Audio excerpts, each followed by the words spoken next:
Hello. Hey there. Let me help you feel the air I'm in by describing it for you. It's full of cricket solos and the yips, I believe, of some coyotes. Perhaps some coyote pups. Off, yip, yip, yip, yip, yipping in the distance. It's adding some drama to our already quite dramatic flair.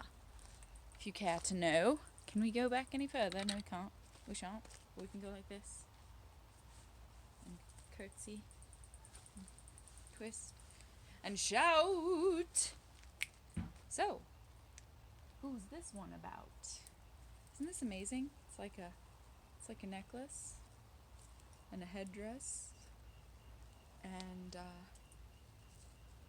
a nice scarf. Arf, arf. Yeah, it's pretty cool. It's like a warrior, what do you call that thing? A sash, a warrior sash. Of course, pageantry, warrior, either way. Oh, but we want that. We wanted that orange mystery berry dangle. Give us that angle to capture the orange dangle. So, this one is about someone I met only through the exchange of goods. I saw her name embroidered upon her apron. And I said, "May I write about you?" And she was tickled and delighted. And that is the reaction I like, rather than, a lot of people who are like, what? I don't even do regular surface level human sentences, let alone like deep stuff. But yeah, she did not make it tough to compliment her and ask her to join the dance. She allowed me to do that. A lot of people don't. They decline the dance. If you see me flailing my arms about, it's because there's mosquitoes. Ooh, look how, I didn't even realize how sassy this shirt was. I didn't even know my own level of sassitude, y'all. But a theme that winds through this poem that is an imagining, that is a dream, is color. And I may be completely, entirely wrong about my witchy supposings and who knowsings about this new character. Because the list of things I actually know about her is her name, where she works, and what she looks like. That's it. And I said, I'm going to make a poem for you. Look for it in the next week. So hopefully she hasn't given up on me. I think it's only been about 4 or 5 days. And it's hard to write about someone you've only just met. And I had to get something before I came out. I just wanted to show this character, this new human, a show and tell. And I thought, what do I show her? What do I show her? And for some reason, this is what spoke to me. And it reminds me of the shirt she was wearing when I met her. It's quite dusty if you see magic flying off of it. And it's got a little birdie propped upon it. Put that in your bonnet and smoke it. Isn't that cute? And I don't know, it just seemed like the thing to show. Look at the handle. It's more than you can handle, this handle. And it's, I believe, from the 50s? 40s or 50s? Or 30s or 40s? One of them times that had more classy dimes than we've got. Yeah. So it's not hot anymore, which is nice, but that is when the mosquitoes begin to bite, and that is not nice. And it's crazy how much less of the light I have now. Like, I'm fighting it. The duskiness is coming on. And like my dear friend whom the poem was about yesterday said, this is a beautiful day, Teal, and there's plenty of it left. And that's always true, but I hate the theft of the light. I just want more. Am I right? Am I right? Am I right? More frolicking. I didn't do enough, wearing only few clothes, summery things. I didn't do enough of those swinging things this summer yet. Oh. So yeah, you can bet if you see me doing a lot of drama with the arms, drama. It's because of the bugs. But yes, one of the supposings that I supposed about this gal was that color is important to her. So I just busted out this burst of color. See all the color involved, and and then we devolved and just sauciness in the back. No, that's evolving. We're good. We can be as saucy as we wanna be. And then some, and add some sauce on top of that too. So let's get to the thing we're getting to. I thought this person, once you hear her name, I'm sure you'll agree, deserved her poem in a scroll. Because it's just so wonders untold. You know what I mean? And it just barely fit in there. But I brought this in my poem about my Blue Moon Magic Mentors tribute poem yesterday. Showed it to you. Didn't know I was going to use it today. And so what I did here is I wondered about this character, this very pure soul that I met and wanted to write about.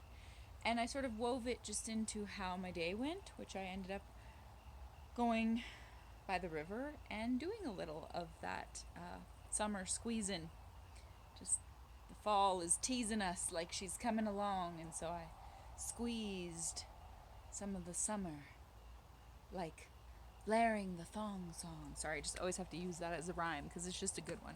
Just weave the thong song in wherever you can. And oh gosh, I forgot this. Yeah, this scroll has a whole story attached. I forgot. There's a really special opal ring still stitched in it. This represents a saga of many years, but we won't go there, dears. We're just going to talk about this new, delightful human that we came upon. So, yeah, I just, unbelievable. Interrupting my lovely flow of moments with you're just all up in my chi, like my friend said. That mosquito was all up in my chi. Not only all up in my chi, all up in the chi of my eye area. Not okay. Actually, not okay. But, back to being delightful. I wove this into the little bit of frolicking that I actually did. And 'twas a rollicking good time, the frolicking, and just sort of felt the mind wander coming on. Felt the mind wander coming upon her being me, as I played with the softest sand in between my toes, and just went who knows where, into the air of this person, and imagining what it's like for her. So I'll give it to you presently. It's called Lines That Came to Mind About a Lady Named LeNora. The lone wild apple tree was laden with perfect green tree sprite apples in the forest corridor. She wondered. She sat and wondered about LeNora. I'm going to start again. The lone wild apple tree was laden with perfect green tree sprite apples in the forest corridor. She sat and wondered about LeNora. She was sure the jutting limbed, cackling witch tree, downed and long dead, but ever changing somehow, had jutted farther into the path since she walked there last. She laughed aloud with the dragonflies, who do not pause to wonder why, and care not of laws nor human mouths that criticize. The goddesses present in all became so amplified. No creature or seeker was minimized in that solar seduction, river flowing, flickering rays chasing the day place. No drop of river trickle nor speck of golden mica collected in the round stone ballroom, constructed by some passerbys who wished to leave the portal's entry better than they found it, went to waste. So itchy is the nose with these bugs and who knows what. Back to it. Okay. None of it went to waste. To finally sit. Oh, yep. To finally sit without anxiousness pulling us up and down for the task parade to invade our day. No jittering knees in this delicious glade. The supple beak. The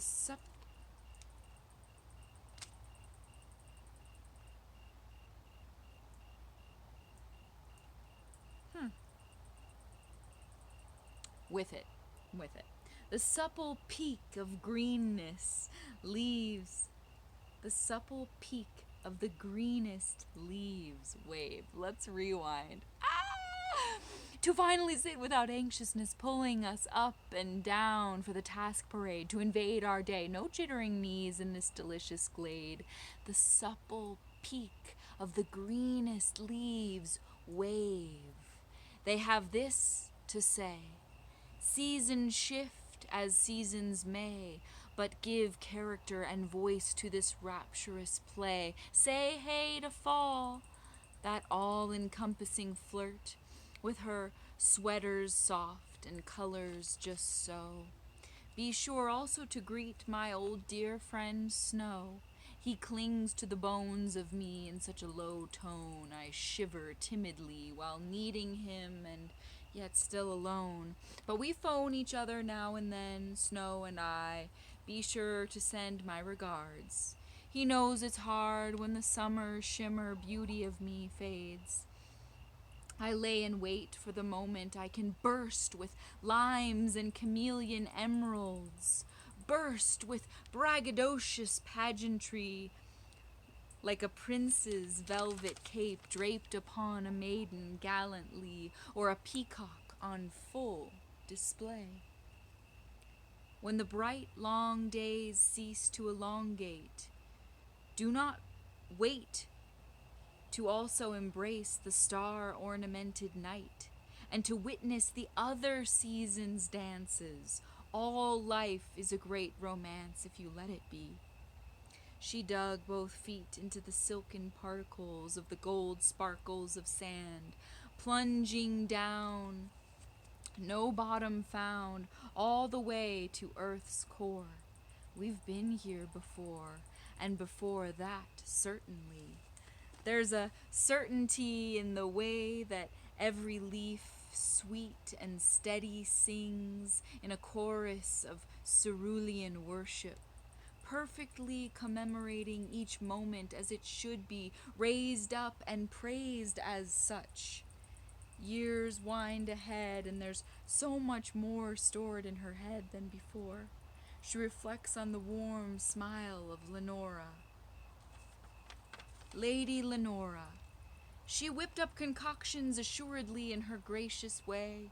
She couldn't hear a single clever thing I tried to say because, she giggled apologetically, the music was blaring steadily in the background. Her co-creators needed mighty blasting sound to get around to all the flavor fulfillments and ingredients and oh so particular requests. She seemed to dress to feel soft and sturdy and worthy only to herself.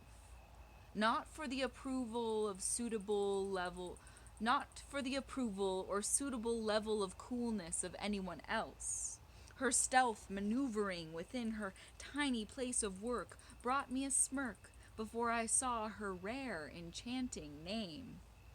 I don't know her, and I can only suppose, but I imagine she really loves the rain. Sings the refrains of her favorite songs in her head when things are tense, invents little ways to help people without their really noticing, loves the sound in her mind when she's floating, is hoping there's more in store in this town for her. I can't be sure, but I sense she's from elsewhere. Perhaps she poured her care into a great garden or a beautiful art piece there and hated to leave it, but needed to dare to feel the air someplace new. I'd bet she grew up faster than her friends and had to pretend she still kept pace with all their thoughts. I venture she doesn't like being put on the spot, but sings beautifully when alone. I opine that she likes to design in her mind's eye, all kinds of different versions of home. She likes roaming through the unknown, has only flown a few times, and marveled at the magic of being so high. Rides slower on her bike than her friends like because she's taking everything in. Often isn't sure where to begin with all the categories and stories she'd like to learn about. She's begun to doubt her light. It's there all right, but does it ignite the attention of the ones she hopes it could? I'll bet she's often misunderstood because she doesn't want to shout as much as she wants to listen. There's some sort of mission in her eyes. Maybe she's trying to strategize her next move, or perhaps she has a whole new view for earth science. I'll bet she loves a good quiet moment when she can find it. She absorbs a thought while trying to find the other hidden thoughts behind it. Her mood is often reliant upon the energy of others, and she finds it hard to recover when people are unduly mean or not what they seem to be. She wakes up and stretches steadily until her heart feels less heavy and her eyes more awake. She's incapable of lying convincingly and never presents a version of her that's fake. She doesn't take any picture for granted. By that I mean any moment worth photographing, and she's particular about snapping said memories, unless she's sure she will be delighted to look at it again and again, endlessly. She has a small group of friends, but each one is like a royal appointment in a palace she values greatly. Lately, she feels like she's carrying more weight of worry than she signed up or bargained for. She's got a knack for locating her core, though, and can bear more than anyone gives her credit for. She's unsure of how she comes off to all the faces that ask so much of her. They drive off and she can't help but wonder what their thoughts were. Some uplift her, some stir up feelings that catch her by surprise. I think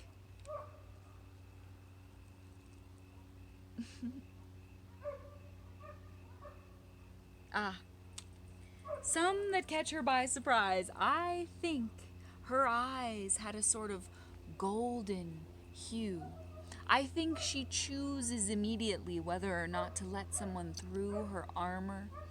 Constructed way back when bully types used to disarm her of her steadfast approach, she became strong and is a good coach, not for sports per se, but for guiding various people along their way.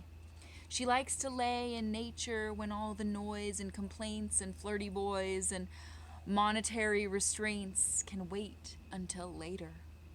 She tried to be a skater, maybe, for a minute. She likes a hobby when she begins it, but soon longs for a different way to spin it. She relishes the thrill of going just beyond the limits of spaces and expectations. She loves the gradations of color in the sky. She doesn't like to cry in front of anyone. She makes things fun while letting others think they steered it that way. She dreams of a day where love is the only thing that needs tending to. She works at bending her view to see it from a variety of perspectives.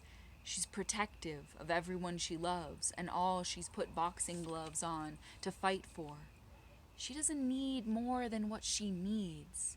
She believes there's a force looking out for her but can't put words to what or who it is.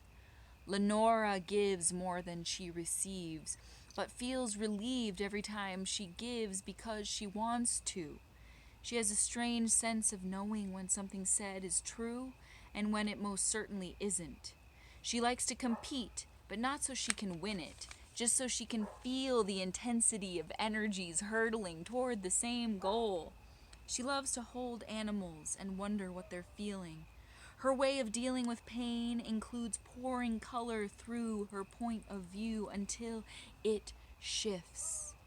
Her use of color and laughter both uplifts those around her. Her use of color and laughter both uplift those around her. LeNora loves to stir something slowly as it simmers. The light shimmers off her energy field.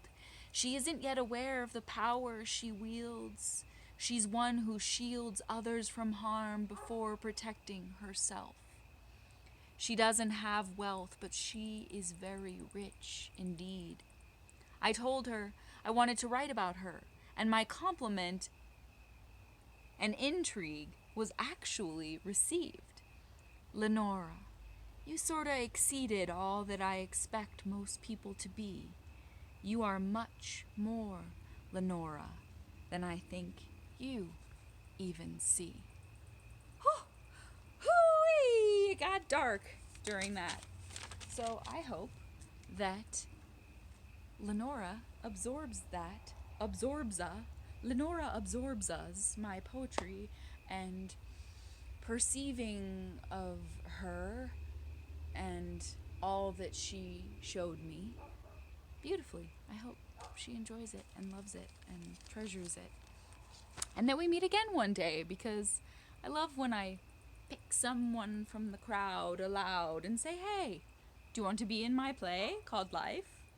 And do it with me in some way? And sometimes they do, and sometimes they don't, and sometimes they do for a while and then won't. But it's okay. We're still in the play. So it's getting dark for realsies dark. So we'll just do a cute thing to like end it on the fairy tale-iness, because that seems like how a LeNora ending should be. For LeNora, how a LeNora ending should be, with fairy lights and mystery. Yes, there we go. Now we're talking. Now we're in the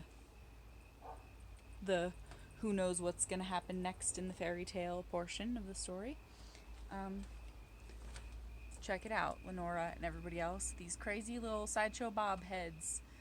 They're actually like little fuzzy red caterpillars. They actually finally started growing after months of TLC, and now you can see better the beauty of the little orange whoozy whatsits. The little orange bubble beads. Bubble beads probably shouldn't eat berries. Bubble beads probably shouldn't eat berries. You got it. So I hope that carries you through the loving work that you do, LeNora, because I see you, girl, and I know it's hard to give that much of yourself, but you have a wealth of beautiful energy. So keep using it and giving it and being it and living it. And there's a bug in my hair. I'm not going to let that ruin this. No way. I'm going to take my hair down I'm sort of freaked out and kind of want to scream way because I just pulled a bug out of it. But hey, we're fine. It's cool. We're still in a delightful twinkling light, fairy sprinkle sparkle. No more bugs in this hair. So there's that little bit of care for you. And I hope you find more. LeNora.